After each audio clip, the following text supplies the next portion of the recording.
Saya punya sekian contoh. Sampean boleh nggak percaya, tapi kebangetan arah percaya. Dulu di antara sifatnya Rasulullah, saya sering ya kadang-kadang ya kepengen emosi lah. Wong dikandani pangeran kok angel ra karuan. Tapi dulu para nabi itu disifati Allah qad ja'atkum bayyinatum mir rabbikum. Orang-orang kafir dulu disalahkan Allah karena sudah ada bayinah. Bayinah itu kebenaran yang ketok welo-welo, begitu jelas. Sehingga Allah ketika mensifati kekasihnya yaitu Rasulullah SAW, itu status yang ditonjolkan Allah itu apa? Lam yakunil ladzina kafaru min ahlil kitab wal musyrikin namun fakina hatta ta'tiyahumul bayinah. Itu siapa? Rasulun minallah yatlu suhufam mutahharah. Orang kafir yang ngotot terhadap kekafirannya, baik ahli kitab maupun orang musyrik, itu tidak akan tercerabut dari akar kekafiran sehingga datanglah bayinah. Bayinah itu kejelasan yang benar welo-welo. Siapa itu? Rasulun minallah yatlu suhufam. Nah, benar welo-welo itu karena argumentasinya dibenturkan. Saya ulang lagi, dibenturkan. Saya beri sekian contoh argumentasi yang dibenturkan. Saya berkali-kali cerita kalau ngaji, lama sekali, ya saya ulang lagi, lama sekali cara berpikir orang kafir, entah kafir Cina, entah kafir Quraisy itu sama. Di mana-mana Tuhan itu penyelesai problem. Pikiran mereka kalau problem itu banyak ya Tuhannya harus banyak. Makanya ada dewa petir, dewa apa, dewi keberuntungan, macam-macam. Di orang kafir jahiliyah juga sama. Ini Tuhan spesialis hujan, ini Tuhan apa sesuai fungsinya. Sehingga ketika Rasulullah itu datang membawa konsep satu Tuhan, mereka protes. Disebut aja'alal alihata ilahau wahida inna hadza la syai'un ujab. Masa Tuhan satu padahal problem kita ini banyak. Inna hadza la syai'un ujab, ini aneh. Tapi Nabi secara telaten adu argumentasi. Kalau kamu sebagai pembantu, sebagai budak, lalu majikan Anda banyak, semuanya punya perintah yang beda-beda, kamu suka apa enggak? Ya tidak suka Muhammad. Enak mana majikan banyak sama majikan satu? Ya enak satu. Tuhan kamu itu majikan kamu. Kalau Tuhan kamu majikan kamu, kalau Tuhannya banyak, perintahnya beda-beda, habis kamu. Ya sudah, amat Tuhannya satu saja. Itu namanya bayinah. Bayinah itu argumentasi yang enggak terbantahkan. Nah, itu yang disebut hatta ta'tiyahumul. Itu disebut daraba wa mathalar rajulan fihi syuraka umutasyakisuna wa rajulan salamal lirajul hal yastawiyani masalah alhamdulillah. Jadi ketika mereka dijak argumentasi, oke mat, kalau majikan banyak itu gak enak, enak majikan satu. Wa rabbukum sayyidukum, Tuhan kamu itu majikan kamu, maka enak satu. Oke Muhammad, kita terima konsep itu. Alhamdulillah, akhirnya mereka Islam. Nah sekarang enggak, berjuang ngamuk ya. Dijak logika itu rapati gelem. Nah, begitu juga tentang syarik. Saya berkali-kali kalau ngaji cerita, saya sebagai manusia mungkin atas nama hati saya sering tidak ikhlas, tapi atas nama ilmu itu saya ikhlas terus, nggak pernah ada ikhlas atas nama ilmu. Saya beri contoh, sampai aku pengen ikhlas permanen, meskipun aku sepotonganmu ya ikhlas, tapi ini latihan, jenenge latihan. Nah ini saya beri contoh, nanti setelah pulang ngaji ini pasti ikhlas, secara ilmu paling enggak. Ya saya ulang lagi secara hati itu roh hati banyak kepentingan lah jenenge hati. Lama sekali kita ikhlas mengatakan ini putih, ya kan? Kertas ini putih apa hitam? Putih. Kamu ikhlas gak? Ikhlas kan? Gak ada yang bayar kan? Kamu mengatakan putih kan gak bayar. Terus peci saya ini orang pasti sepakat ini hitam. Dan lama sekali orang mengatakan ini hitam tanpa ada yang gaji. Nah kenapa kita ikhlas? Karena memang faktanya ini putih, sehingga kita katakan putih. Peci hitam faktanya juga hitam, sehingga kita katakan.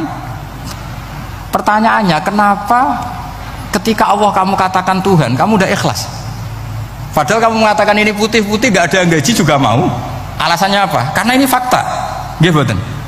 Sekarang Allah Tuhan itu fakta apa enggak? Fakta. Loh kenapa untuk mengatakan Allah Tuhan kamu nunggu apa? Loh itu ngawur tau cara ilmu. Boten ngawur boten. Ngawur kan? Harusnya kalau mengatakan fakta itu yang ikhlas. Putih kita katakan putih, hitam kita katakan hitam, meskipun nggak ada yang bayar. Nah itu ilmu.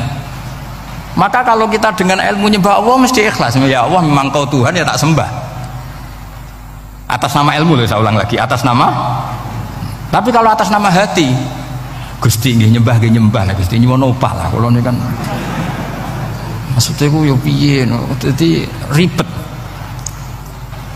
Makanya di bab fakta itu Allah ngendikan waman azlamu mimman abadani li jannatin aw narin.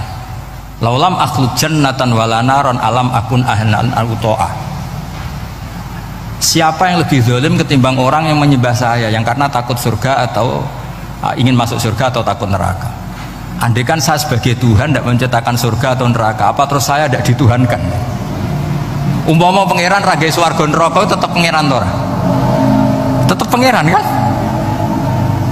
Jadi ilmu itu beda dengan rasa. Ilmu itu pasti objektif. Nah, dulu saya ulang lagi, orang kafir itu dijak begitu itu mau. Sehingga ketika mereka Islam hari pertama saat itu juga langsung ikhlas karena logikanya permanen. Saya beri contoh ya. Orang kafir itu kan pernah nganggap fungsi Lata, Uzza, Hubal, Manat itu setingkat sama Allah. Padahal mereka oleh mereka dianggap syarik, dianggap setara, dianggap mitra, dianggap sederajat dengan Allah. Sehingga mereka diceritakan Allah balhum qaumu ya'dilun, mereka komunitas kaum yang menyamakan selain Allah dengan Allah. Padahal nggak mungkin kan, selain Allah setara dengan Allah kan nggak mungkin. Wiku dulu lan nerangno kangelane sak boleh. Cara gurune kuwi. Ti gurune Kanjeng Nabi Muhammad sallallahu alaihi wasallam. Iku nerangkan sekali itu orang kafir paham semua dan semuanya masuk Islam. Itu hebatnya bayina hatta ta'tiyahumul bayin. Nabi cara nerangkan diajari Allah begini. Misalnya saya kerja keras, kemudian beli Innova. Ya, atau adol warisan beli Innova. Kemungkinannya kan kerja keras atau warisan. Utawa ngerayu mertua kelar tuku Innova, kemungkinan itu. Sing rodok dake itu jalur pintas ngerayu mertua. Lewat bojone maksudnya. Semacam-macam lah. Apapun itu ciri khas pemilik itu nggak ingin orang lain itu setara dengan dia.